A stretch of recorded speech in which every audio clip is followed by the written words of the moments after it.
పిల్లలు ఈరోజు మనం ఒత్తులు నేర్చుకుందామే. సరే, మనందరికి వర్ణమాలలో మనకి ఒత్తులు ఉన్నాయి కదా, హల్లులు మొత్తానికి కూడా మనకి ఒత్తులు వస్తాయి. సో ఆ ఒత్తులు ఏంటో మనం ఈరోజు నేర్చుకుందాం. అయితే ఈ ఒత్తుల్లో కొన్ని అక్షరం ఎలా ఉంటుందో ఒత్తు కూడా అలాగే ఉంటుంది, కొన్ని మాత్రం అక్షరం వేరేగా ఉంటుంది. అక్షరం ఒక రకంగా ఉంటుంది, ఒత్తు వేరేలాగా ఉంటుంది.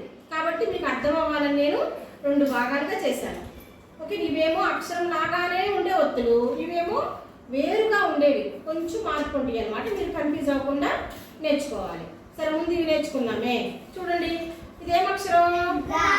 గా. మరి గా ఒత్తు ఎలా ఉంటుందో చూద్దాం మనం ఒకసారి. చూడండి ఎలా ఉంది, గాలాగే ఉంది గా ఒత్తు. మరి ఇప్పుడు చూడండి, ఒత్తు ఘా ఒత్తు,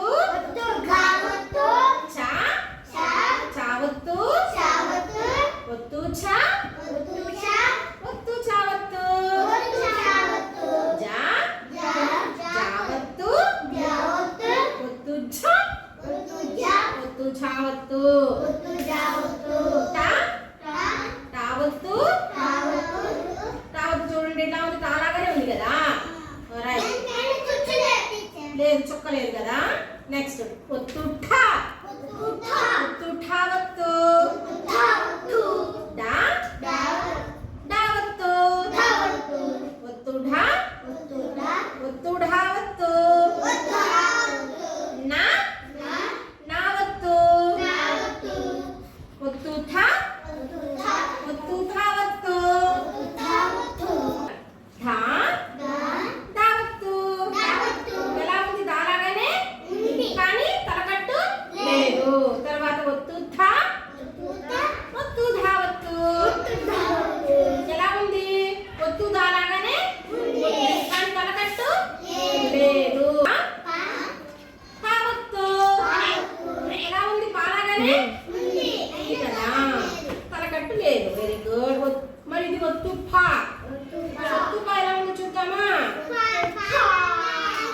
పాలాగానే ఉంది కదా, లేదు. Very good. మరి ఇదేం అక్షరం? బా. మరి బా ఒత్తు ఎలా ఉందిరా? సా అన్నమాట. సా ఒత్తు సా లాగానే ఉంటుంది. ఇదేం అక్షరంలా చెప్పండి? సా కదా. మరి సా ఒత్తు ఎలా ఉంది చెప్పండి? అచ్చం సా లాగానే ఉంటుంది. మరి సా చూడండిరా. Very good. సా ఒత్తు హా,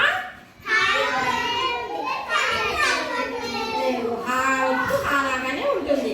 మరి ఇలా తూక ఎలా ఉంటుందో చూడండి నాన్న.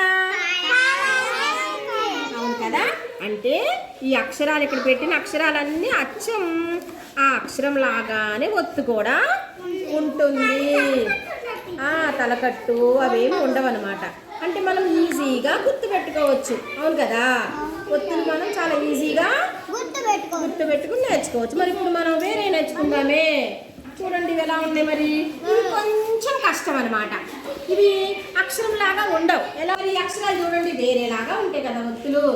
కా ఒత్తు చాలాగా ఉందా? లేదు, వేరేలాగా ఇలా తిప్పి ఇలా తిప్పి ఇలా తిప్పాలి. మరి తావత్తు తాలాగా ఉందా? లేదు. ఎలా ఉంది? ఇలా అని ఇలా అనాలి. ఓకేనా? మరి నా చూడండి రా, నా ఒత్తు నాలాగా ఉందా? లేదు, కానీ కొంచెం ఇలా అని ఇలా అనాలి. ఇది నా ఒత్తు. అర్థమైందమని? నాలాగా ఉండదు. నా ఒత్తు ఇలా ఉండి ఇలా ఉండి ఇలా ఉంటుంది నా ఒత్తు. మరి మా ఒత్తు చూడండి, మా ఒత్తు ఎలా ఉంది? ఇలా తిప్పి ఇలా మెలిగి తిప్పి ఇలా తిప్పాలి, పాములాగా ఇలా తిప్పి ఇలా తిప్పి ఇలా తిప్పాలి. ఇది మా ఒత్తు కదా, జాగ్రత్తగా చూడాలి.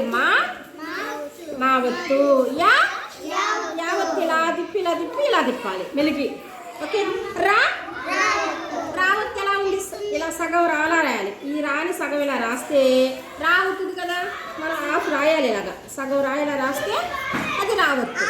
మరి లా ఎలా ఉందిరా? ఇలా ఇలా ఉంది, ఇలాగా ఉంది కదా, మీసం లెక్క ఉంది కదా. అవునరా, మీరు భలే చెప్పారా. ఓత్తోలాగా ఉందంట కదా. అవును, ఓత్తోలాగా ఉంది, మీసంలాగా ఉంది, ఇంకా ఈలాగా కూడా ఉంది. ఇది లావత్తు. మళ్ళీ ఒకసారి చెప్పండి. కావత్తు,